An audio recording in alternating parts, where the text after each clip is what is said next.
Decks are arguably the most important part of Clash Royale.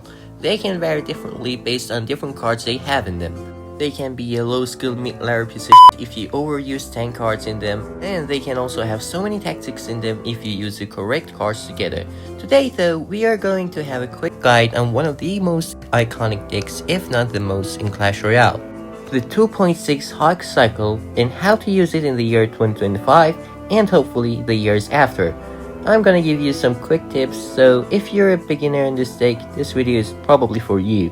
And I'm gonna explain all the basic tips on 2.6 Hawk Cycle gameplay I recorded, so yeah, let's get on with the video. So, your only offensive cards are Hog Rider, Ice Spirit, and Ice Golem. You might wonder, how on earth can an Ice Golem attack? Good question, it won't. You can only use it as a shield for Hog Rider, if you put it right in front of him. Ice Spirit, on the other hand, is mostly used as a cycle card, but if you place it right before the Hog Rider, the Hog can swing his hammer for one more time at least, and deal more damage.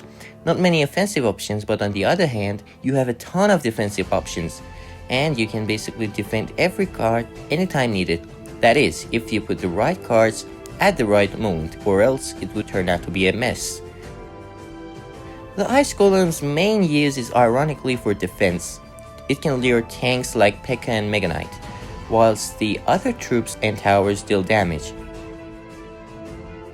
The cannon can be used for every card that only hits the towers, but it's highly preferred that you use archers or a musketeer behind it to deal more damage.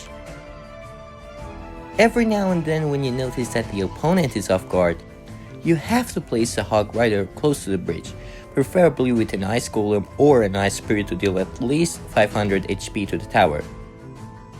Most of the matches have to be won with 1 or maximum 2 enemy towers destroyed, as it is pretty hard to destroy the King Tower with such defensive deck. And lastly, do not spam whatever you see in the arena.